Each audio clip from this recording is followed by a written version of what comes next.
Hi అండి, welcome to మా తులసి పూజ home logs. అందరూ ఎలా ఉన్నారండి? నేనైతే చాలా బాగున్నాను. మీరందరూ కూడా బాగుండాలని నేనైతే మనస్ఫూర్తిగా కోరుకుంటున్నాను. ఈ వ్లాగ్ సండేదండి. ఆదివారమైన ఆడవాళ్ళకు సెలవు ఉంటుందా, రెస్ట్ అనేది దొరుకుతుందా అని వీడియోలో చెప్పబోతున్నాను.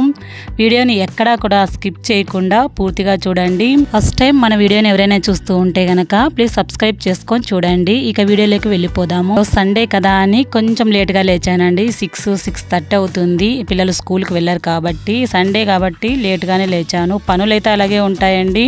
ముందరైతే ఇంటి ముందర అంతా కూడా నీట్గా కడుక్కొని ముగ్గు పెట్టుకున్నాను. తర్వాత తులసి కోట ముందర కూడా నేను ఇలా ముగ్గు పెట్టుకుంటున్నానండి. సండే అయినా కూడా కొంచెం లేట్గా లేద్దాంలే అని లేచామే అనుకోండి, పనులన్నీ ఎక్కువగానే అయిపోతాయండి. నార్మల్ డేస్లో అయితే కనుక పని అయితే కనుక తొందరగా లేచినా కూడా పనులన్నీ కూడా తొందరగానే పూర్తి అయిపోతాయి. కానీ సండే రోజు అయితే కనుక డే మొత్తం పనిచేసినట్టుగానే ఉంటుందండి.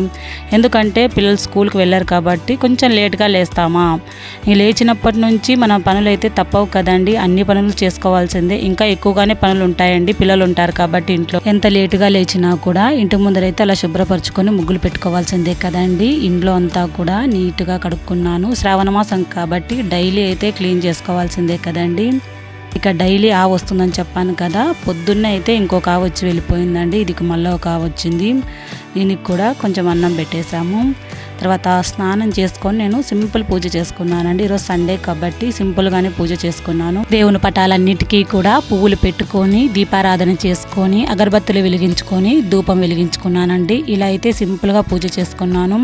పూజ చేసిన తర్వాత వంట చేయాలని అస్సలు అనిపించలేదండి. చూపిస్తాను రండి. చూడండి, ఇడ్చిన బట్టలు బండెడు ఉన్నాయి కదా. 3 days నుంచి నేనైతే వాష్ చేయలేదండి బట్టలు ఏంటివి కూడాను. పూజ టైంలో నేను ఎప్పుడూ కూడా వాష్ చేయను బట్టలు అనేటివి. అంటే వరలక్ష్మి వ్రతము 3 days నుంచి కూడా నేను పూజలు చేసుకుంటున్నాను. అందుకని ఏ బట్టలు కూడా నేను వాష్ చేయలేదు.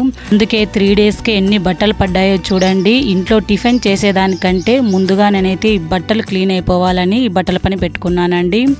ఇది 9 నుంచి కూడా స్టార్ట్ చేశాను. పిల్లలకు ఏదో హోటల్లో టిఫిన్ తెప్పించి తినిపించేశాను.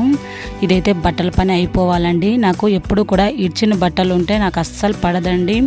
ఉంటే మనసుకు బాగుండేదనమాట. పూజల టైంలో తప్పదని వదిలేశాను వాష్ చేయడము. ఇక పూజ టైం అయిపోయింది కాబట్టి, సండే కాబట్టి సింపుల్గా పూజ చేసిన తర్వాత ఈ బట్టలన్నీ కూడా వాష్ చేసుకున్నానండి. నేనైతే కనుక ఇలా బట్టలన్నీ పిండేదలకే నాకు 11:30, 12 అయిందండి. అంతసేపు పట్టాయి బట్టలు అనేది. మన ఆడవాళ్ళము ఆదివారం అన్నా హ్యాపీగా ఉందామనుకుంటే ఇలాంటి పనులన్నీ ఏవో ఒకటి వచ్చి పడుతూ ఉంటాయండి. వీక్లీ కూడాను. ఇంకా పిల్లలకి ఇష్టమైన వంటలు అది ఇది చేయమంటారు. ఏదో ఒకటైతే ఖచ్చితంగా అయితే మనకు పని అయితే తప్పదండి. ఇంట్లో వాళ్ళైతే బట్టలు ఏం వాషింగ్ మిషన్లోనే వేస్తున్నావు కదా, చేత్తో ఉతకడం లేదు కదా. అప్పట్లో వాళ్ళైతే చేత్తో ఉతికిన వాళ్ళు అంటారండి. కానీ ఇప్పుడు కాలంలో పిల్లలు పొద్దున ఒకటి సాయంత్రం ఒకటి అన్ని వదిలేస్తారు కదండి. 1 dayకే 2 dayకే ఇన్ని బట్టలు అవుతాయి. చేత్తో ఎప్పుడు విండేదండి. మనమైతే కనుక ఇలాగ వాషింగ్ మిషన్లోకి వేసుకోవాలి, డ్రై చేసుకోవాలి, ఆరబెట్టుకోవాలి, మడత పెట్టుకోవాలి. ఎంత పని ఉంటుందండి. అందుకేనండి నేనైతే అన్ని బట్టలు పిండేసి ఆరబెట్టేసుకున్నాను. ఇక వెనకల ఆరేయడమే కాకుండా మంచం పైన, ఎదురుగా డివైడర్ పైన అన్నీ కూడా బట్టలు ఆరేసుకున్నాను. ఇవన్నీ బట్టల పని అన్నీ మొత్తం అయిపోయిన తర్వాత మాత్రమే వంటగదిలోకి వచ్చేసానండి. నేనైతే కనుక ఈరోజు వంటలు ఏమేమి చేస్తున్నానో చూపిస్తాను రండి. మసాలా రైస్ ప్రిపేర్ చేస్తున్నానండి. పిల్లలు ఈ శ్రావణ మాసంలో నేనైతే నాన్ వెజ్ తినం అనమాట. పిల్లలకు కూడా పెట్టము. అందుకని పిల్లలకైతే నాన్ వెజ్ ఇష్టము. అందుకని ఇలా మసాలా రైసెస్ చేసామనుకో, నాన్ వెజ్ తిన్న ఫీలింగ్ అయితే పిల్లలకు అనిపిస్తూ ఉంటుందని నేను సండే అయితే ఇలాగ చేసి పెడతాను పిల్లలకు. పిల్లలైతే ఇష్టంగా తింటారండి. మసాలా రైస్ చేసుకోవడానికి స్టవ్ మీద ఒక గిన్నె పెట్టుకొని అందులోకి 3 tablespoons ఆయిల్ వేసుకొని మసాలా దినుసులు వేసుకొని ఉల్లిపాయ ముక్కలు వేసుకొని వేయించుకున్నాక 3 పచ్చిమిర్చి ముక్కలు వేసుకొని వేయించుకోండి. 2 tablespoons అల్లం వెల్లుల్లి పేస్ట్ వేసుకొని పచ్చివాసన పోయిన తర్వాత 2 టమోటా ముక్కలు, గుప్పెడు కొత్తిమీర, గుప్పెడు పుదీనాను, రుచికి తగినట్టుగా ఉప్పును వేసుకొని బాగా వేయించుకోవాలి. ఇలా వేయించుకున్న తర్వాత 1 కప్పు వరకు పెరుగుని వేసుకోండి. ఇలా వేసుకొని 1 teaspoon ధనియా పొడి, 1 teaspoon గరం మసాలా వేసుకొని బాగా మిక్స్ చేసుకోవాలి. ఇలా మిక్స్ చేసుకొని మూత పెట్టుకొని పచ్చివాసన పోయేదాకా మగ్గించుకోవాలి. ఇలా మగ్గించుకోవాలండి. ఇలా మగ్గించుకుంటే సరిపోతుంది. ఇలా మగ్గించుకున్నాక ఏ కప్పుతో మనం రైస్ తీసుకుంటామో అదే కప్పుతోనే 1.5 కప్పుల వరకు నీళ్లు పోసుకోండి.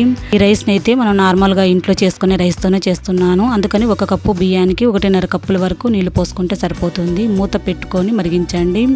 ఆ వాటర్ అన్ని మరిగే లోపల మనము వంకాయ ఆలు కర్రీ అయితే చేసుకుంటున్నానండి.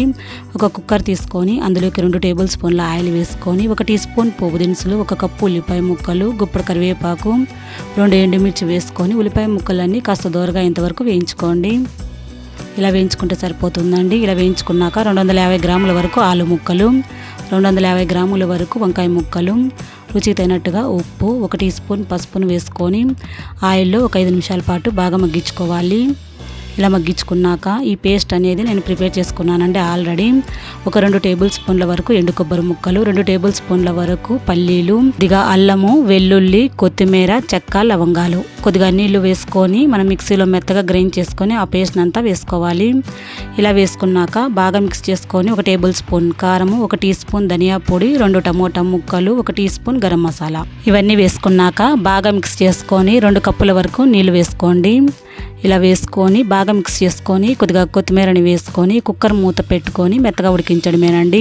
ఈ కుక్కర్ను ఆ స్టవ్ మీద పెట్టుకొని ఉడికించుకుంటూ ఉందాము. ఈ లోపల మసాలా రైస్కి వాటర్ అన్నీ మరిగిపోతూ ఉంటాయండి. ఆ వాటర్ అన్నీ కూడా చూపిస్తాను చూడండి.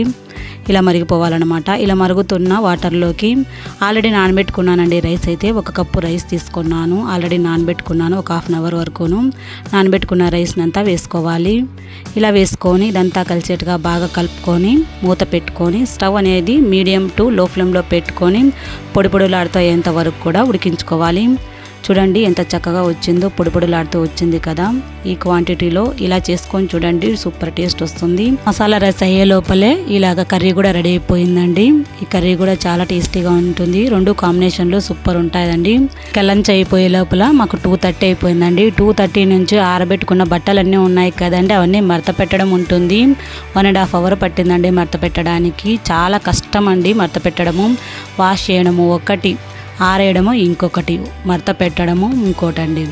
ఇలా ఇవన్నీ కూడా చేస్తూ ఉంటాం కదా. ఆదివారం అనే ఇంకెక్కడ రెస్ట్ ఉంటుందండి. ఇవన్నీ మడత పెట్టే లోపల 4 అయిందండి. 4 నుంచి టీ పెట్టడం, మళ్ళీ పిల్లలకు స్నాక్ చేయడము, మళ్ళీ రేపు పొద్దున అంటే మండేకి ఇడ్లీ పిండి నానబెట్టుకోవడము, గ్రైండ్ చేసుకోవడము, ఇలాంటివి ఎన్నో పనులు ఉంటాయండి ఆడవాళ్లకు. నైట్ డిన్నర్ అయిన తర్వాత సామాన్లన్నీ కడుక్కోవాలి. 1, 2 చెప్పుకుంటూ పోతే ఎన్నో ఉంటాయండి. కానీ ఈ పనులన్నీ కూడా ఎంత కష్టమైనా కూడా ఇష్టంగానే చేస్తామండి. మన పిల్లల కోసం, భర్త కోసమే కదా చేసేది.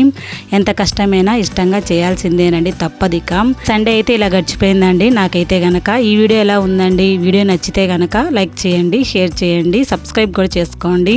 మరొక వీడియోతో మళ్ళీ మీ ముందుంటాను. Thanks for watching.